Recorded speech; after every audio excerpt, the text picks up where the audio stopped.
So hi, it's Jo. So this week we're going to be working on the first of our basic washes, the flat wash. I'm just going to be demonstrating how you can develop that into a little landscape. So we're going to be completing it, a little picture.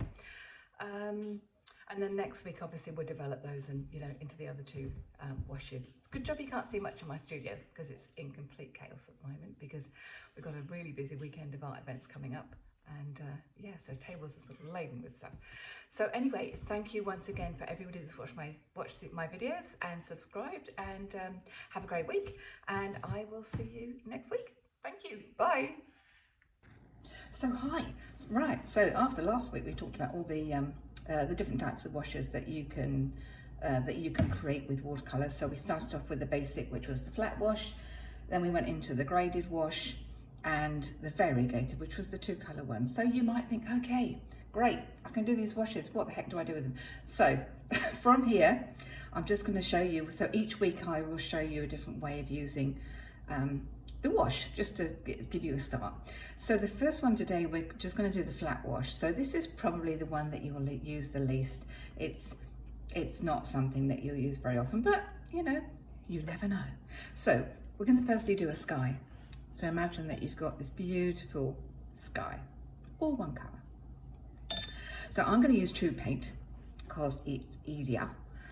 And so you can see I've got my little lump of paint here on my plate. So the first thing I do is just to make a little pool of paint. Now I want to make sure that I've got enough. I've got quite a large area to cover here. And this is manganese blue and it's Winsor & Newton. I don't want it too strong because when you think about skies, they're not, it's not thick and chunky. So we want light and airy. So there we go. We've got quite a decent pool of paint there. Okay, then I wash my paintbrush out, nice and clean. Now, so this time when I go, so I've washed my paintbrush. Now with this brush, I want it loaded with water. Okay. So I'm going to bring it back here and I'm going to literally go backwards and forwards on this hot pressed watercolor paper. Backwards and forwards, up and down, just to try and get a nice even coating of water. I've just painted a little horizon line here. I'm going to go over these trees because my paint isn't going to be too heavy. So I'm going straight over the trees and I'll just show you how to make it into a little basic landscape. So now we just smooth it all out. Yep, that's nice. If it's a little heavy with the water on the outside, just mop a little bit of water off your brush. Oops, that wasn't good, was it? If you do anything like that, just get some kitchen towel and just mop it off. There we go, put some more water on it. The thing is, it does have to stay damp. Right, now I think I've done that. So, okay, let's go into my little pool of paint. Might add a little bit more pigment there. Okay, so I'm going to roll my brush around in my paint. And then I'm going to go from side to side. You can see how pale that is, and that's because I've already got water on it and now I'm putting watery paint on. So I'm going to go all the way down.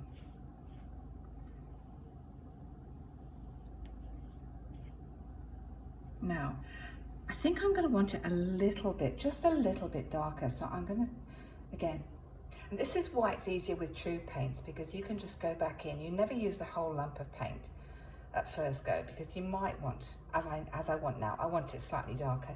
So I'm just picking up little bits off the side of that lump of paint, getting it on my brush, and I'm going back again. Can you see how it's already smoothing out on the paper? If you can and you want to, you can always go up and down as well, but with the sky, I think across is nice.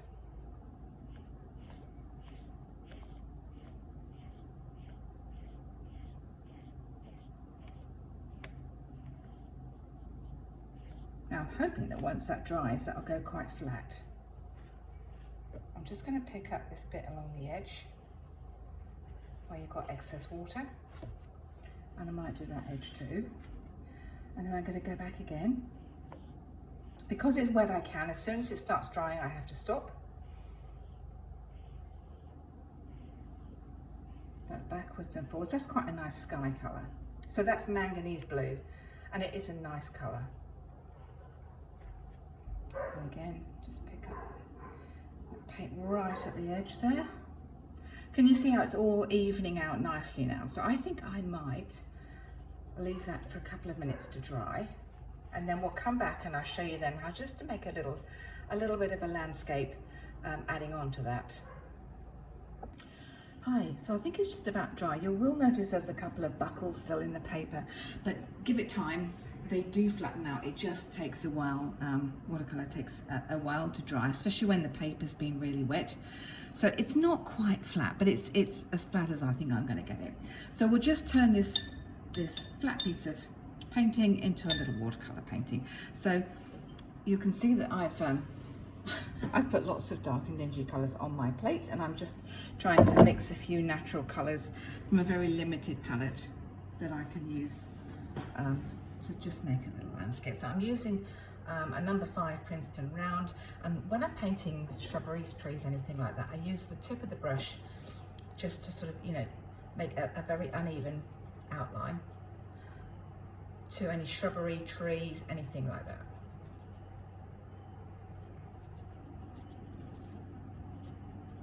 So we'll just do a little lump of shrubbery there, and then you just do that along the horizon line there. Leave a few bits, a few little gaps out if you like. And then when it's still wet, if you like, you can come and, you know, drop some other colours in if you wish.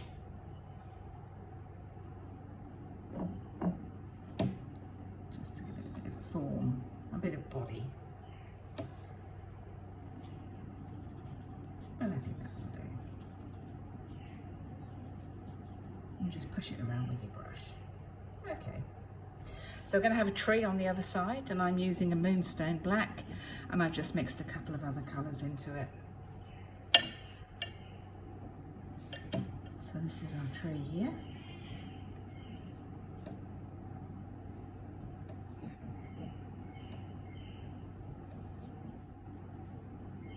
I want just to warm it up a little bit.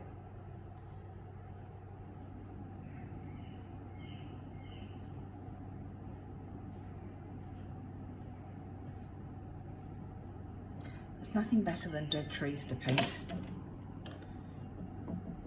So I've switched to, it's got a long round, this one. So I'm just gonna paint a few of the dead branches up here.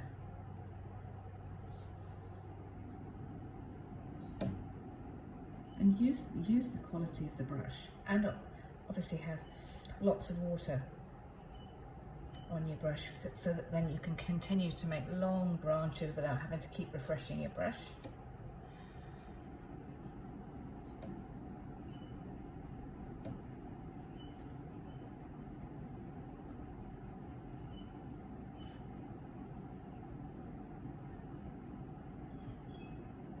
Can you see how beautiful it is when you've got a really good brush with a great point on it?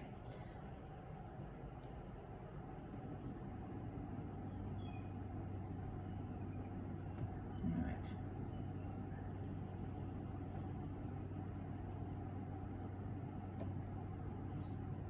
And you can sit and play for as long as you want and make as many little branches as you want. And if you wanted to put foliage, we can put some foliage on it. I change back to a round brush again. We're going with similar colours that I used for the little shrubbery. I'll just put some little lumps of foliage on my tree.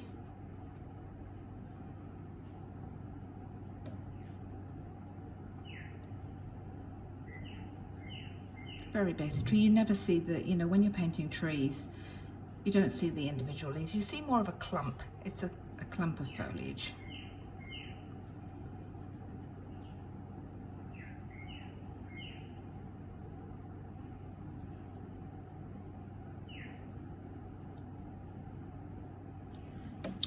Very basic tree. Now I've drawn a little person here. He's quite small.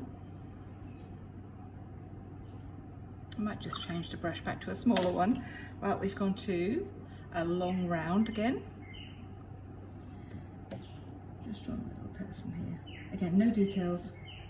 I might just put a little bit of, so it's just walking a dog.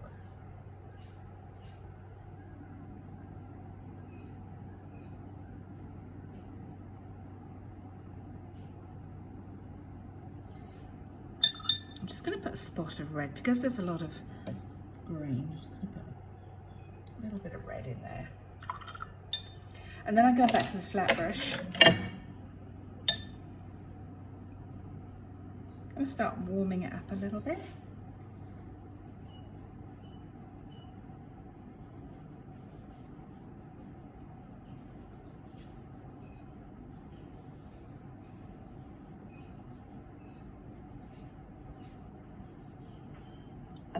And then just put a little bit of foreground in.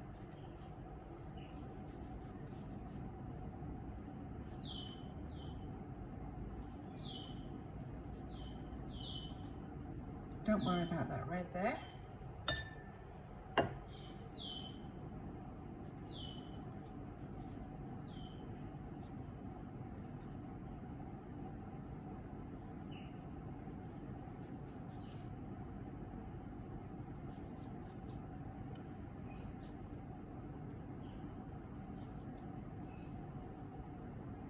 It's nice to put some warmer colours in as you come down.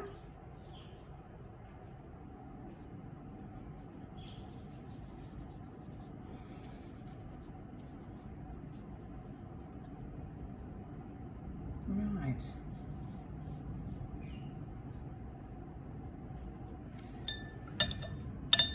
Now quickly back to a round brush just to put that path in the middle, really, really pale.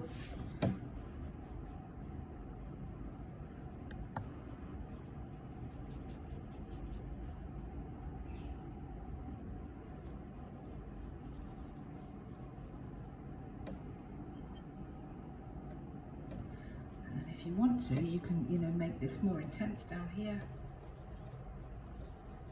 But keep it simple. This is just a demonstration, just to show you how you can make a really simple painting from just, you've started off with your flat wash and just put a few layers in just to make a really simple painting. And I've just shown you how to do that. Let's just do it.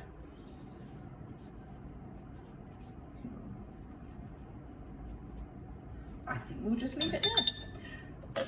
So that's a demonstration on how to create a flat wash and then turn that into a really simple little painting. I hope that you've enjoyed it and that you've learned something, and I will see you next week. And we're going to be working on the graded wash next week, and I'll show you again how to use the graded wash. So have a wonderful week, and I'll see you soon. Bye.